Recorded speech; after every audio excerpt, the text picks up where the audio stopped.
అమ్మ ఏం చేసినా ఓకే అంటది. అంటే అది మంచో చెడో తర్వాత సంగతి. ఇది కావాలి. ఇప్పుడు మామూలుగా నేను చదువుకోవడానికి లండన్ పోదామని హైదరాబాద్ వచ్చాను. మామూలుగా నా గురించి తెలిసిన వాళ్ళు ఎవరు కనీసం వేరే ఊరికి కూడా పంపించారు. మా అమ్మేమో మా నాన్నతో ఫైట్, పిల్లోడు చదువుకుంటే మనకే కదా మంచి పేరని.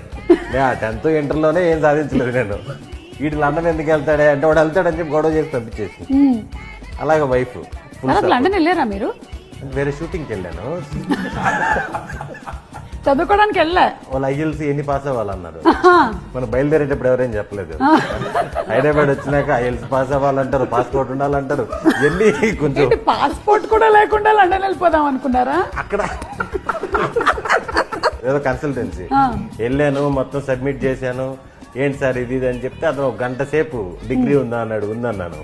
తీరా చూసాడు, డౌట్ గా చూస్తుంటే సార్ అది తీసుకున్నాను బట్ ఒరిజినలే సార్ అది అన్నీ చెప్పాను.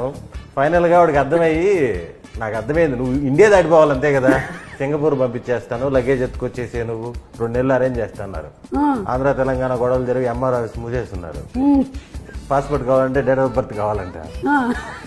డేట్ ఆఫ్ బర్త్ మనకి ఎప్పుడు ఉపయోగపడలేదు చిన్నప్పటి నుంచి. ఇంకా పాస్పోర్ట్ కావాలనేప్పుడు ఆగిపోయినప్పుడు